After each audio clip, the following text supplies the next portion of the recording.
Hi guys, I hope you're all doing good. So I'm going to jump straight into it on this one. He's gone and done it. He's done an own goal. I think he's done a massive disservice to the Invictus Games, the athletes and their families. Harry has, of course, decided that he's going to talk about himself on the Heart of Invictus. Now, I presumed that he was just going to interview people, be like a third person, like the narrator through, and actually talk about the stories. That's what was sold to us, and that's what it was meant to be about. I haven't watched it in full. I've only watched bits just because, one, I'll be honest, the money, as far as I'm concerned, is not going to the Invictus Games. I think by watching it, that money is going into Harry and Meghan's back pocket because Harry has turned the Invictus Games into a money maker for him. If Harry and Meghan Harry wanted to raise money for the Invictus Games, where was that fundraiser?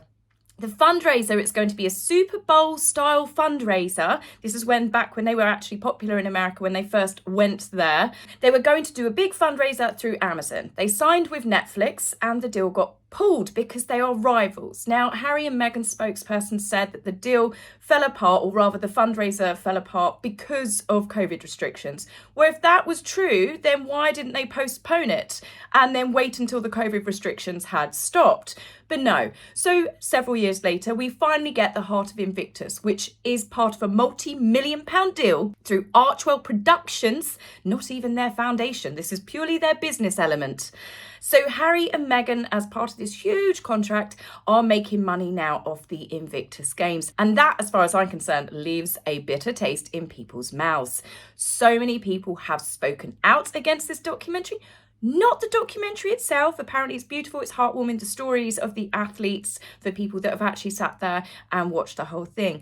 But the problem is the media coverage was all about Harry. It's not the media's fault, it's Harry's fault, because Harry, despite the number of interviews, books, documentaries, podcasts that he has done, he decided to still use this documentary to attack the UK media and his family, and he's lied again. Harry thinks that the world is stupid. He's like his wife now, because he seems to think that everyone's so thick that we're not going to look back at interviews, listen to podcasts, listen to interviews of Harry using his own mouth, his own words, so it can't be manipulated, of him telling completely different versions of events. And it's happened again. So the things that Harry has taken swipes about. Let's start with the UK media are responsible for him being pulled out of Afghanistan. Not true. What actually happened, Harry's cover was blown by two outlets, one an Australian magazine called New Idea, and then a US online media company, which was the one that blew up big, called the Drudge Report. Now, what happened was the Australian magazine wasn't aware that there was a UK media blackout on Harry being out in Afghanistan. Irony here of Harry saying there was a deal that the palace had with Prince William and the media. No, this one deal that does in fact exist was the palace had asked the UK media to not disclose that Harry was on tour in Afghanistan because it would have put a massive target, not on just Prince Harry's back, but all of the servicemen and women out there. You can imagine it would have been the target they all would have gone for. So a blackout, in agreement, begrudgingly, was put in place for the safety of other people. New Idea being Australian magazine, they found out that Harry was out there and they did a story. Now, thankfully back then, this was when people were more into newspapers, so it didn't take off. Other outlets around the world did not pick up on it. But anyway, the UK media told the palace saying, look, New Idea have uncovered it. Do you want to pull him out? They said no. They spoke to Harry. They spoke to the army officers that were commanding Harry. Because it hadn't blown up yet, they felt that he could stay out there a bit longer. But then once it was, I think a couple of weeks later, the US Drudge Report did it, worldwide news. So they had to get Harry out immediately and evacuate him. Now, Harry's barracks were so far away from the front line, I'd like to point out, they had to get a helicopter to get him from that remote place to take him to one of the main ones where he could be evacuated on a flight. Whopper number two. Harry said that he had no support from his family. There was no support network for him. I didn't have that support structure, that network or that advice to know that I needed help. Harry was basically abandoned by everyone and was left rocking in a fetal position on the floor before he realised that he might need help. It's funny how when he gets pushed into a dog bowl and his necklace snaps that he goes, oh, quick, I better get my therapist on speed dial. Oh, he then has selective memory loss when his wife is suicidal, pregnant with his firstborn child. Harry dips in and out of when he can remember he can have access to a therapist. And one of the things was Harry had been in and out of therapy for drug rehabilitation. He had therapy, obviously, for losing his mother, Diana, which, of course, that made it into the documentary because, of course, the Invictus Games, Princess Diana, I get the link. Harry's trauma when he lost his mother, when he was 11 years old, had to get a mention. Big eye roll.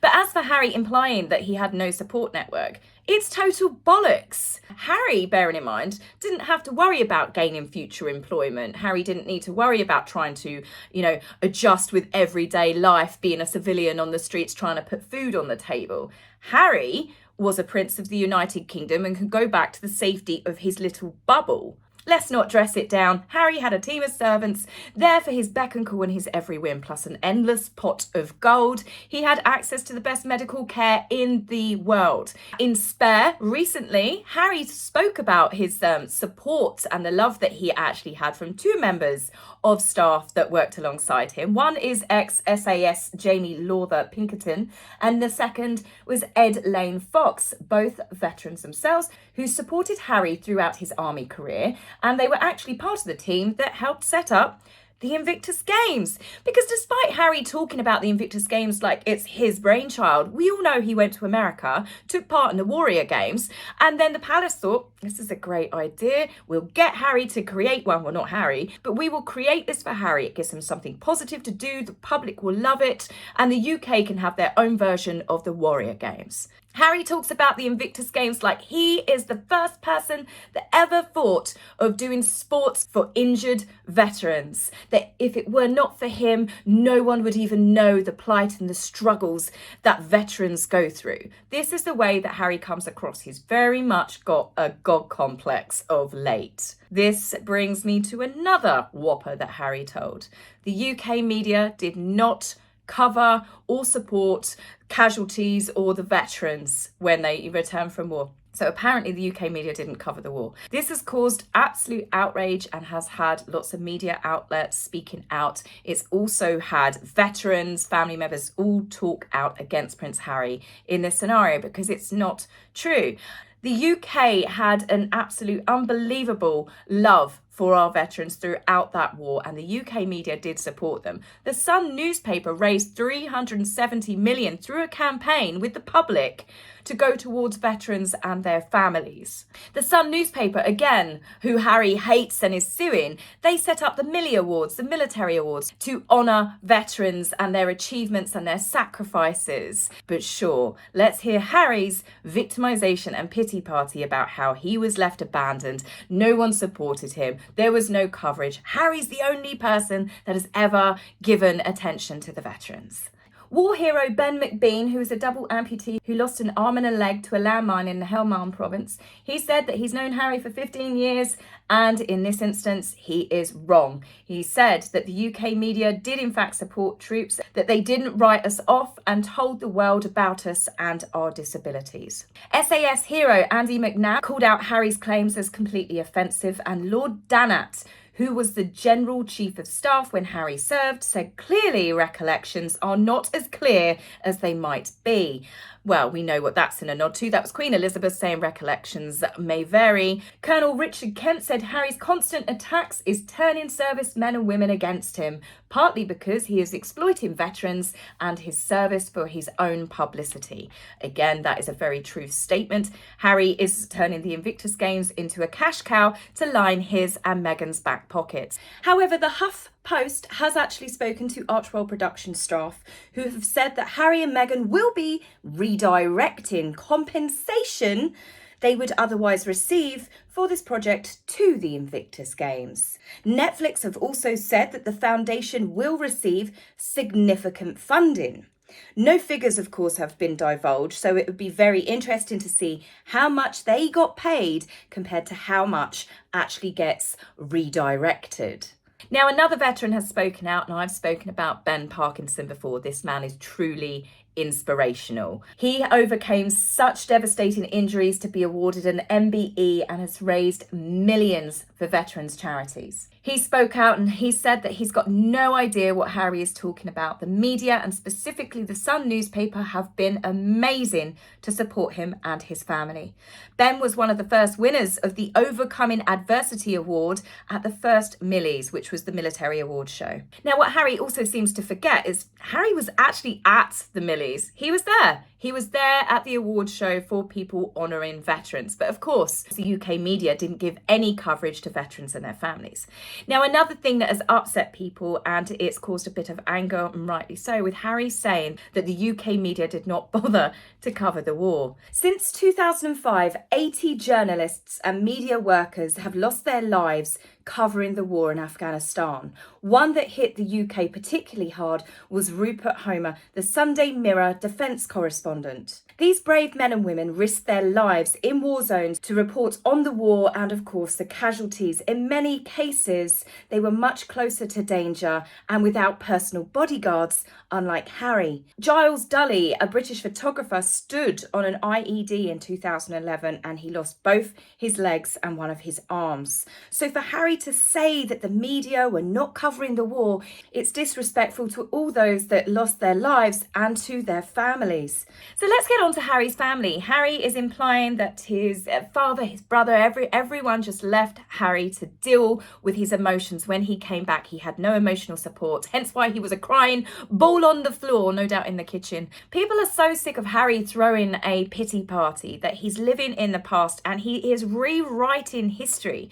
William and Charles, when Harry got pulled out of Afghanistan, when he flew back into Brize Norton, Harry was quite clearly upset that his cover had been blown. But he came back and Charles and William picked him up. This is Prince William carrying his brothers back. Now, it goes a little bit deeper than just collecting him from the airport. Harry, because of this big story breaking, a BBC deal had been put in place that Harry would give a brief interview before he went home. The guy had literally just been pulled out of the desert, was still covered in dirt, and they were going to do an interview with him. Harry got a couple of questions in. Prince William could see that he was upset. He stood up, went, "Shh, cut." He pulled his brother out of the interview because he wanted his brother to go home with him. He stood up for his brother. It caused a bit of a hoo-ha with the BBC and Prince William was like, "Shh, don't care, done, he's out."